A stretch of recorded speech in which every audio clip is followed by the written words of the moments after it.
Bonjour et bienvenue sur votre quotidienne préférée, les amis olympiens, avec le point marseillais. On va aborder l'actualité du jour en ce jeudi 21 décembre. On va revenir sur le match d'hier contre Montpellier, le match nul malheureusement. Mais on va aussi parler du mercato et d'autres choses dans cette vidéo du jour. Et c'est parti pour l'introduction.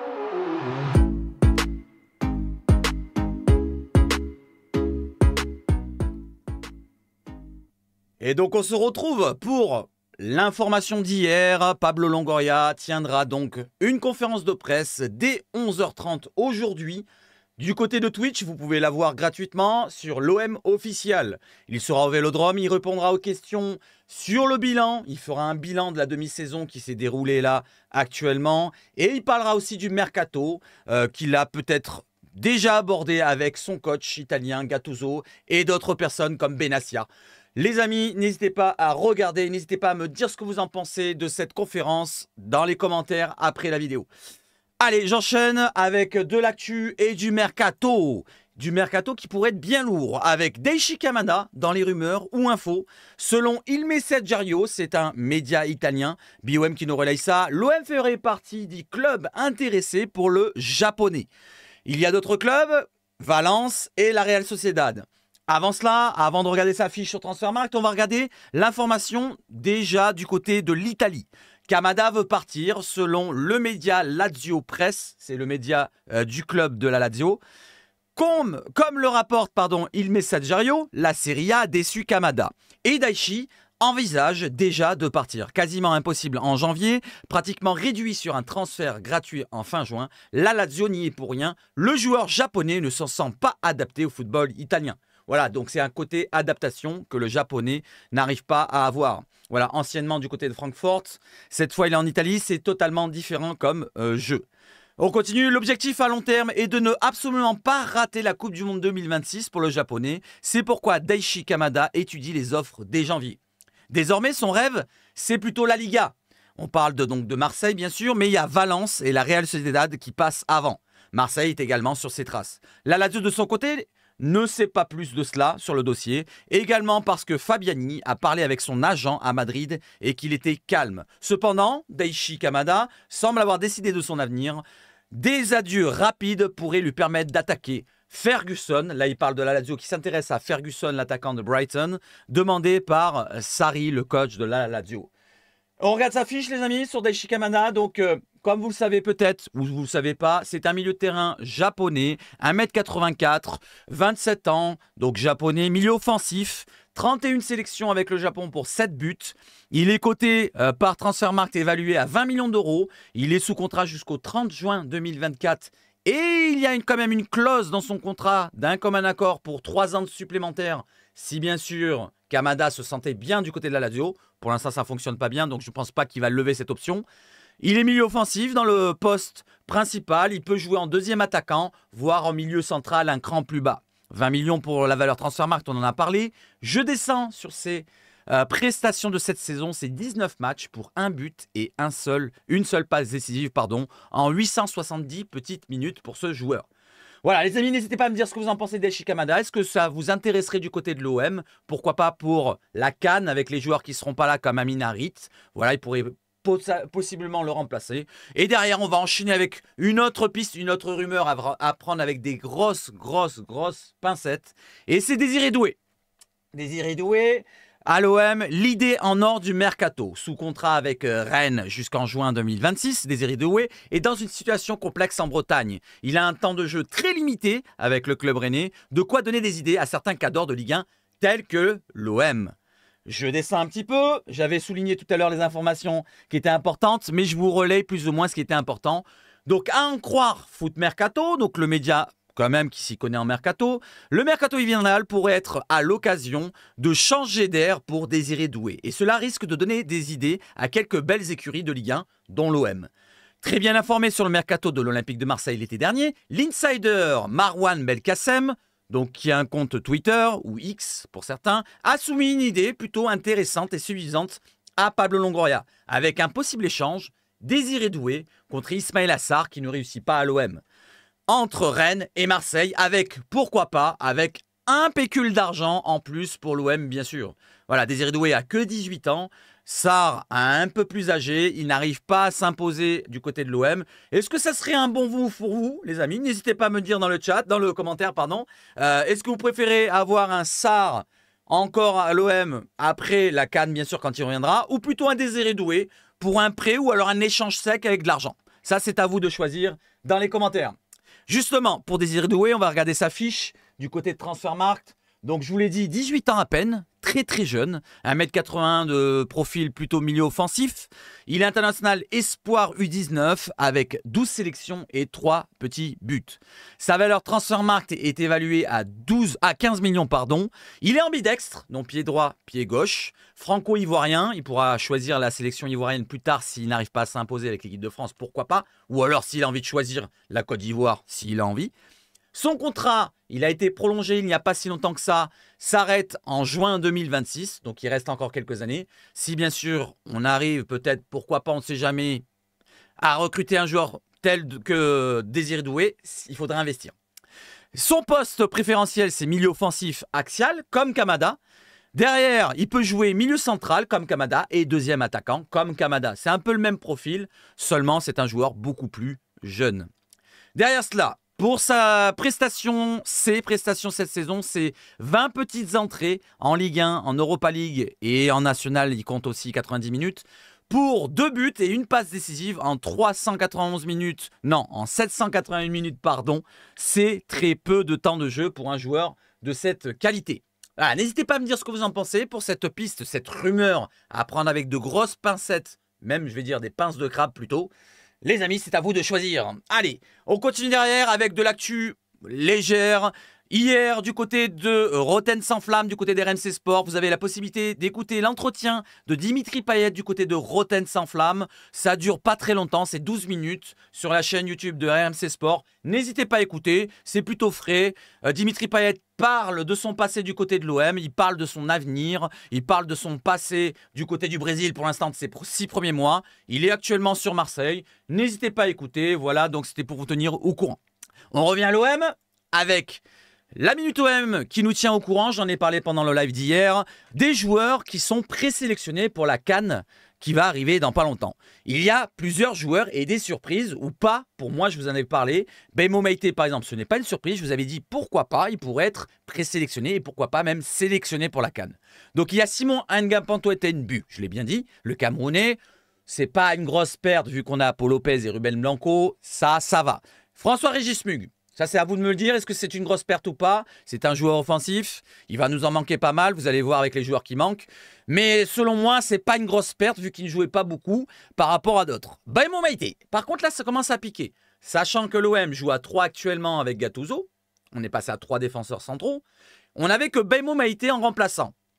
Est-ce que ça pose pas de problème? Sachant que Mbemba aussi, juste derrière, est présélectionné. Donc ça fait 2 défenseurs centraux. Il nous en reste plus que 2 vraiment à ce poste-là, pour 3 postes. Ça va être compliqué, à mon avis.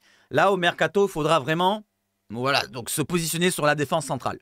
Derrière, on a Azunaï et Amin Harit, les 2 Marocains, milieu de terrain. Donc ça va poser problème au milieu aussi. Iliman Ndiaye, Ismaïla Assar et Pape Gueye encore au milieu pour les Sénégalais. N'hésitez pas à réagir aussi pour la CAN. Lequel des joueurs vous manquera le plus? Pour ma part, je mettrai une petite piécette sur Chancel Mbemba et Amin Harit parce que c'est les 2 joueurs qui jouent le plus du côté de l'OM qui se sont imposés cette saison. Surtout Chancel en premier. Voilà, pour ma part, c'est surtout Chancel.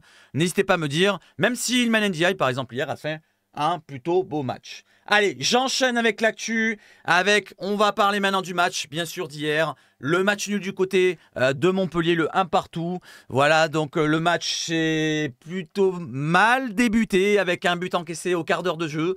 Quelques petites bourdes, n'est-ce pas Balerdi qui donne une passe presque décisive à la corde d'Adams. Mais ça ne vient pas là le but, c'est sur un coup de pied arrêté. Je vous en avais parlé hier, les coups de pied arrêtés avec TJ Savanier sur les coups de pied arrêtés, c'est très très dangereux du côté de Montpellier. Et c'est pas arrivé autrement, puisque c'est arrivé sur un coup de pied arrêté, corner, premier poteau, déviation, second poteau, Klos se fait manger par le joueur qui fait 1m72. Fayad, qui est très petit, il a pris le dessus sur Klos qui fait 1m78, 1m79. Donc Klos, mauvais placement. Paul Lopez qui ne sort pas vraiment de sa ligne. à qui donner la faute. N'hésitez pas à me dire. Premier but, donc, Montpellier, quart d'heure de jeu. Derrière cela, Montpellier nous place quoi? Un bus, comme il nous met OM Inside. Regardez la heatmap. Vous savez ce que c'est la heatmap? C'est le point chaud qui est plus foncé. C'est les joueurs où ils étaient plus concentrés. Et là, vous voyez que ça forme comme un petit bus. Donc, ils ont formé le bus, Montpellier, pendant toute la première mi-temps. Ils n'ont pas énormément concédé d'occasion de l'OM. Et ils ont été dangereux, très dangereux en contre, comme il avait dit Gattuso dans la conférence de presse d'avant-match. Derrière cela, l'OM égalise par un joli but que je vais vous montrer maintenant, de Verretou. Voilà, n'hésitez pas à le consulter, c'est l'OM qui nous le relaie. Une tête de Verretou, point de pénalty, et le gardien qui n'arrive pas à repousser le ballon sur un beau centre, venu de la droite de Jonathan Klaus. Et j'enchaîne derrière, les amis, avec les notes du match. Monsieur l'arbitre Léonard qui a 6 sur 10, on s'en bat les steaks de lui. Les Montpelliérains à gauche, on s'en fout aussi. Ce qui nous concerne, c'est l'OM. Voilà, donc vous avez la moyenne qui est à 5 sur 10 pour tous les joueurs qui sont concernés. Paul Lopez qui fait partie des tops avec Verretou le buteur. Je pense que c'est les bonnes notes à donner. Paul Lopez qui a fait un bon match malgré le but qui pour moi il reste un petit peu trop sur la ligne. Derrière cela il a fait une double parade aussi en début de match. Il a fait quelques arrêts intéressants. Donc il a été plutôt vraiment pas mal du tout, mon petit Popo Lopez. Je sais pas ce que vous en pensez, n'hésitez pas à me donner votre top. Moi, je mettrai Verretou. Par contre, il y a des notes, on peut en parler, comme Iliman Ndiaye. J'aurais peut-être mis un poil plus, j'ai bien aimé Iliman Ndiaye. Il est sorti d'ailleurs en deuxième mi-temps, remplacé par Vitinha, et je trouve qu'il aurait peut-être pas dû sortir Iliman Ndiaye, je pense. Moi, c'est mon avis. J'aurais sorti plutôt Aubameyang, qui a été un petit peu en dessous en ce moment, il était bien, mais là, il n'était pas terrible du tout, Aubameyang. Je ne sais pas ce que vous en pensez. Sur le côté droit, Klaus, pour ma part, le 5, il le mérite à peine parce qu'il a une passe décisive. Sinon, je l'aurais mis en dessous. Pour ma part, Klaus, sur le but, c'est de sa faute. Il s'est fait manger un petit peu en deuxième mi-temps par Koulibaly et par d'autres joueurs qui l'ont éliminé facilement.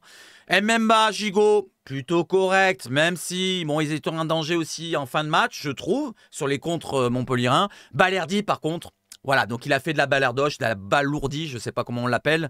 Voilà, donc il a fait une passe décisive pratiquement à Coradam, j'en ai parlé tout à l'heure. Il s'est pris un petit pont, un passement de jambes, et si et là, Balerdi, ça n'a pas été le grand Balerdi hier soir. Derrière cela, on a Kondogbia, pour ma part, le 5, j'aurais même peut-être mis un 6. Verretou, très bon. Murillo, un petit peu fantomatique. J'aurais mis plutôt Murillo 5 et Klaus 4 pour ma part pour les notes. N'hésitez pas à me donner vos notes à vous. Et derrière, on a donc Unai, j'allais l'oublier, Unai. Voilà, il a fait beaucoup de kilomètres. On a vu les stats à l'écran du côté d'Amazon, où il avait fait plus de kilomètres que tous les joueurs sur le terrain. Mais derrière cela, il est un petit peu fantomatique dans le jeu. Il a eu une ou deux frappes dans la rencontre, pardon. Mais au-delà de ça, j'aimerais qu'il apporte un peu plus dans le jeu. Il a la technique, il a la qualité. Je pense qu'il peut faire beaucoup mieux, Unai. On attend mieux de lui. Et j'espère qu'on n'aura pas raté le joueur parce que je pense, moi personnellement, qu'Aziz Unai pourrait forcément partir cet hiver. N'hésitez pas à me dire ce que vous en pensez. Pour le mercato d'hiver, Unai serait probablement sur le départ, je pense probablement cet hiver. J'enchaîne derrière. N'hésitez pas à me dire ce que vous en pensez de toutes les notes. Et j'enchaîne derrière avec quoi? Avec, par rapport aux notes, l'équipe qui nous met 2 joueurs marseillais qui sont dans le 11 type de l'équipe de cette journée. On a Paul Lopez qui a 7 sur 10 et qui est pour la deuxième fois dans le 11 type. Et on a Verretou qui rentre aussi lui pour la deuxième fois dans l'équipe de le 11 type. Voilà, n'hésitez pas aussi à réagir si vous avez envie. Derrière, on va voir quoi? Maintenant, on va s'actionner un petit peu sur le classement, sur les résultats de la journée d'hier. Alors, les résultats qui nous concernent, ou les résultats au total, on va parler de Rennes qui a gagné à Clermont, Marseille bien sûr à Montpellier, un partout, Brest qui met une grosse rouste à Lorient. Voilà, donc Brest qui sont en forme depuis le début de saison. L'équipe surprise de cette demi-saison, puisqu'ils seront 4e au classement, on vous verra après. Les Puputes qui gagnent 3-1, on s'en bat les steaks. Monaco qui gagne malgré les cartons rouges, qui gagne du côté de Toulouse. Bon, Toulouse qui sont pas très bien, mais qui gagne quand même, voilà, qui reste sur le podium. Lyon qui enchaîne avec 3e victoire, je crois, si je ne me trompe pas, avec aussi un carton rouge. Le Havre qui perd à Reims avec un carton rouge. Strasbourg, la surprise aussi de cette journée, qui gagne contre Lille. Voilà, donc Lille qui chute. Et c'est bon pour l'OM, puisqu'on remonte au moins d'1 point par rapport à Lille. Mais derrière, il y a Nice qui enchaîne aussi, qui gagne comme Monaco, qui va faire un écart avec nous aussi, Nice, avec 2-0 contre Lens. C'est une semi-surprise. Je pensais que Lens allait les accrocher aux Niçois. Mais voilà, c'est comme ça. Prochaine journée pour l'OM, c'est Marseille-Strasbourg le 12 janvier pour la reprise de la Ligue 1. Et il y aura aussi un match de Coupe de France, mais on en parlera tout à l'heure. Le classement, on va se faire un petit point sur le classement, mais avant cela, je voulais vous montrer d'abord les stats du match. Voilà, donc pour vous parler des deux mi-temps. Alors, il y en a une première mi-temps où l'OM a tiré 8 fois au but, c'est pas marqué là, mais je l'ai en tête, pour 0 tir cadré. Et deuxième mi-temps, l'OM a été un peu meilleur. Voilà, donc par rapport au match dernier où l'OM flanchait physiquement, l'OM était moins bon en deuxième mi-temps, et bien la deuxième mi-temps, ils ont été un peu mieux, je trouve, avec 9 tirs, 4 cadrés. Voilà, il faut le noter. La possession de balle, pratiquement, qui oscille aux 70%, c'est surtout parce que Montpellier, ils ont beaucoup défendu et joué en contre. Ils ont marqué leur but en première mi-temps, après ils ont joué le bus, comme on a vu tout à l'heure, et derrière, ils ont beaucoup joué en contre. Ils ont été dangereux, hein. Regardez, ils ont eu 12 tirs, 6 cadrés, ils ont été très dangereux, les Montpelliérains, mais derrière cela, le jeu, il est un petit peu dégueulasse, à la mode. Je mets le bus et je contre. Du côté de Montpellier, il y a un joueur que je voulais mettre en avant, c'est Savanier, qui pour ma part est un joueur qui pourrait, pourquoi pas, être intéressant dans un recrutement marseillais, si bien sûr on s'intéressait à ce joueur. Le classement, je vous le montre à l'écran, vous l'avez là. Donc le premier, c'est les Puputes, deuxième Nice avec 35 points. On s'intéresse surtout à ces places-là. 35 points pour Nice, 33 points pour Monaco, 31 pour Brest, retenez bien, 28 points pour Lille, 5e, et l'OM, 27 points. Donc l'OM est à 1 point de la 5e place, la première en Europa Conference League. Nous, ce qui nous intéresse, c'est les 4 premières, voire les 3 premières encore mieux. 4e, ça serait le tour de barrage en Champions League. Face au Pana ou face à un autre, on verra l'année prochaine. 3e place, on est qualifié directement. Donc il faut viser les 3 premières places. Et actuellement, l'OM est à 6 points de Monaco, 3e. Et à 7 points non, 8 points, pardon. 8 points de Nice, quand même. 8 points, ça fait quand même pas mal. Derrière, il y a Lens qui est juste derrière, à 1 point derrière Marseille. 1 point derrière nous, encore Reims. Bon, moi, je parle pas trop de ces équipes-là, mais c'est pas grave, il faut les noter. Et Strasbourg, 23 points, qui font une petite remontée depuis un certain temps, avec 3 victoires consécutives. Et à noter aussi, regardez en bas, 15e, les Lyonnais qui sortent pour la première fois de la saison, je crois, de la zone des relégables et qui sont maintenant 15e avec 3 victoires consécutives. On espère qu'à la reprise, les Lyonnais rechutent. Voilà, ça c'est pour ma part. Voilà, n'hésitez pas à me donner votre avis sur cela. Est-ce que vous voulez que Lyon rechute ou pas? Voilà, moi, c'est pour ma part, c'est ce que je voudrais. Voilà le classement. La prochaine journée, je vous en ai parlé, c'est Marseille-Strasbourg. Les statistiques, vous les avez à l'écran. Le 1 partout, buteur Fayad à la 15e, j'avais dit 14e, c'est pas grave. Jordan Vertou à la 52e. Les changements, j'en ai pas parlé. C'est pas ici, c'était ici. Je vous le montre vite fait. Voilà, les changements, c'est ici. Avec Vitinha qui a remplacé à la 72e, c'est pas marqué là. Et Amin Harit qui a remplacé à la 72e aussi, Aziz Ounahi qui était titulaire. J'en avais parlé en avant-match. J'avais dit qu'Amin Harit avait probablement une gêne, un problème puisqu'il a manqué le dernier entraînement. Et Vitinha, il est rentré en cours de jeu à la place de Ndiaye qui, pour ma part, était bien meilleur que Aubameyang. Meïté a remplacé Gigot en fin de match par rapport au carton jaune de Gigot. En plus, l'arbitre l'avait averti en fin de match. Il lui avait dit pourquoi pas, attention, le carton rouge va arriver. Gattuso n'a pas pris de risque. Il a préféré sortir le petit Spartiate. Voilà pour les changements. Il aurait pu faire d'autres changements, Gattuso. D'ailleurs, pour ma part, Gattuso a fait un match plutôt moyennasse dans les remplacements, dans le coaching. J'aurais aimé qu'il donne du temps de jeu. Pourquoi pas à Pape Gueye, pourquoi pas à Bilal Nadir, pourquoi pas à Imran Soglo, pourquoi pas à Ismail Assar. Et il a des joueurs sur le banc. Il faut utiliser les 5 changements. Et après, il va se plaindre d'être fatigué. Mais ça, on verra dans les réponses pendant la conférence d'après-match.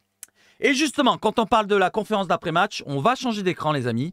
On y va, let's go cacao. Avant de parler de cette conférence d'après-match, je voulais vous montrer une stat importante, ou pas, je sais pas, c'est à vous de me le dire. Jonathan Klaus, il a été 22 fois décisif avec Marseille, toutes compétitions confondues, depuis ses débuts en 2022-2023 avec l'OM. 4 buts, 18 passes décisives, plus que tout autre joueur sur la période à l'OM. Donc c'est important de le dire, Jonathan Klaus, qui est là depuis 1 an et demi, il est le joueur le plus efficace dans toutes les stats. 18 passes décisives, c'est quand même important, 4 buts. Bravo à toi Jonathan, j'espère que tu continueras comme ça. Même si hier dans ta prestation ça n'a pas été terrible, tu as quand même délivré une passe décisive pour égaliser avec Vertou qui égalise la tête. Donc continue comme ça Jonathan, et ça sera parfait. Autre chose à dire dans cette rencontre, voilà que je voulais vous mettre en avant aussi, c'était les supporters montpelliérains récidivistes, comme dit l'équipe là, les ultras de Montpellier, voilà donc qui ont encore entraîné une interruption et gâché la bonne prestation du club de Montpellier.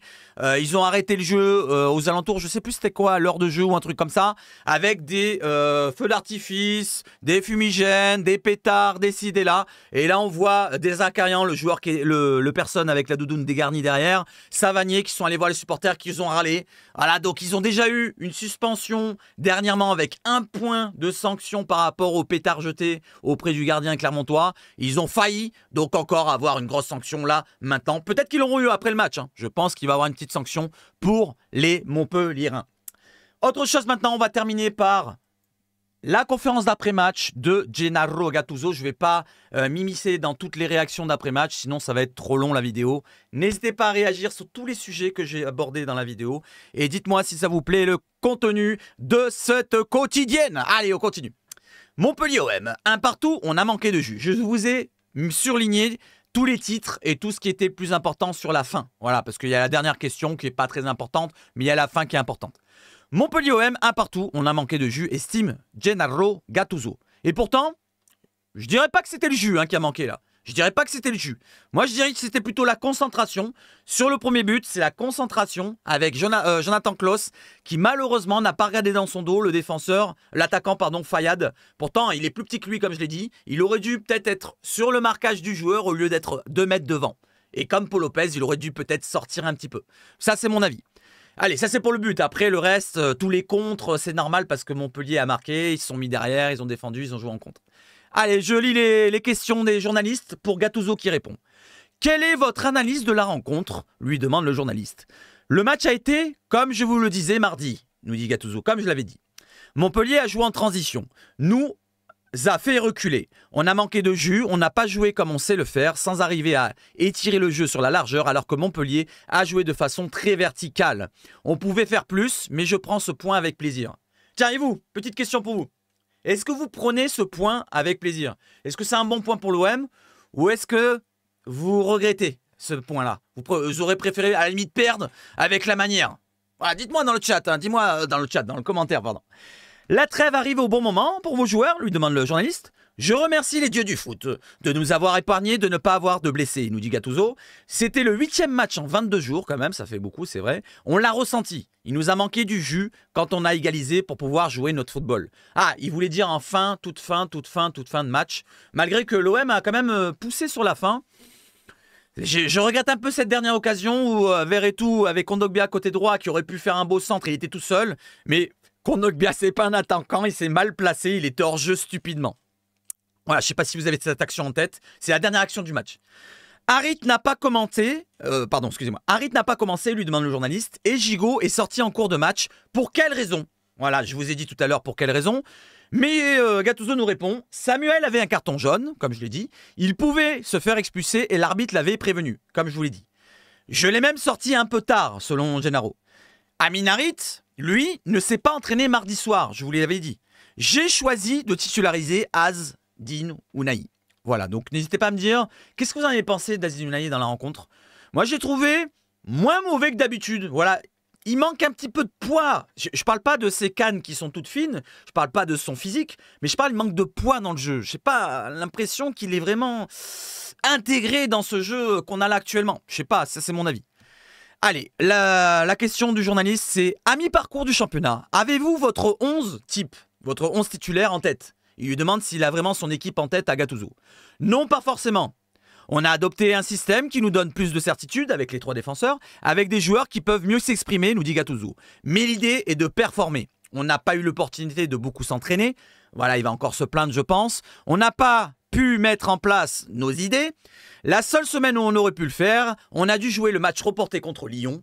C'est difficile de répéter ces gammes dans ces conditions.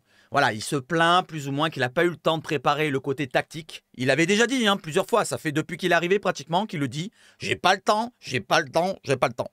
Au bout d'un moment, tu vas le trouver le temps. Maintenant, tu as la trêve, il y aura des joueurs qui vont revenir. D'ailleurs, vous allez voir la date qui vont revenir juste en dessous. Allez, je finis avec cette dernière question. On va retrouver votre équipe début janvier pour la Coupe de France contre Thionville. Et c'est le 7 janvier pour ceux qui ne le savaient pas, un dimanche à 14h30. Voilà, le match sera diffusé normalement en clair sur France 3, je pense, ou une autre chaîne, je ne sais pas. Aujourd'hui, nous répond Gattuso, il n'y a plus de match facile. On ne s'attend pas à une partie de plaisir contre Thionville. Voilà, il a encore peur de Thionville. Après Clermont, après Montpellier, il a peur de Thionville. J'ai joué beaucoup de matchs de C1, mais quand j'ai fini ma carrière à Sion, on a joué en coupe devant 1000 spectateurs. C'était un autre sport. Et ce sera le cas pour notre prochain match contre Thionville. Il y a beaucoup de belles aventures dans cette compétition. On devra respecter notre adversaire. Voilà, il faudra faire autre chose que contre Annecy. C'est ce qu'il veut dire peut-être. Annecy, on les a pris de haut. Voilà, on s'est dit pourquoi pas, on marque un but. Verto qui marque, je crois, le premier but. On prend 2 buts derrière avec Valerdi qui défend comme une merde. Valerdi qui loupe son penalty. Et on se fait éliminer comme des trompettes. On aurait dû gagner cette Coupe de France. Je suis désolé, je m'énerve, mais on aurait dû la gagner. On a donné un programme, là c'est important, c'est pour ça que j'ai surligné. Écoutez bien, on a donné un programme à nos joueurs pour qu'ils s'entraînent bien. Voilà. J'espère qu'ils seront en forme pour l'entraînement du 29 décembre. C'est la reprise. Le 29 décembre, c'est la reprise de l'entraînement pour les joueurs de l'OM. Il sera ouvert au public. Ça c'est pour vous, pour ceux qui habitent sur Marseille, n'hésitez pas à y aller. Au stade Vélodrome. Voilà, il sera au stade Vélodrome, ouvert au public, le premier entraînement le 29 décembre. Pour ceux qui veulent participer, n'hésitez pas, ça sera ouvert au public. Je pense que ça sera gratos, faut pas déconner. Déjà qu'ils font payer la chaîne Twitch pour les matchs amicaux et de pré-saison, je trouverais ça dégueulasse qu'ils fassent payer ces entraînements-là. Bonne fête à tous, nous souhaite Gennaro, merci. À toi aussi Gennaro, je t'embrasse. Je vous souhaite le meilleur, moi aussi je te souhaite le meilleur. Et souhaitons moins de guerre et plus de paix. Voilà, sur ces paroles très plaisantes, les amis, je pense qu'on a fait le tour de l'actualité olympienne du jour. Je vous retrouve demain pour une nouvelle quotidienne. Et surtout demain, je ferai peut-être c'est pas sûr encore, un live. Tenez-vous au courant sur YouTube, sur Twitch, d'un live qui sera programmé peut-être demain pour le bilan de la demi-saison avec pourquoi pas du mercato. On va parler un petit peu du choix qu'il faudra faire. On va revenir aussi sur la conférence de presse. N'hésitez pas à liker, partager et commenter, c'est très important pour le référencement. Merci pour le soutien. Vive le foot chez Sabache Foot. Et surtout quoi? J'allais dire quoi? Allez, l'OM. Allez, ciao, ciao les amis.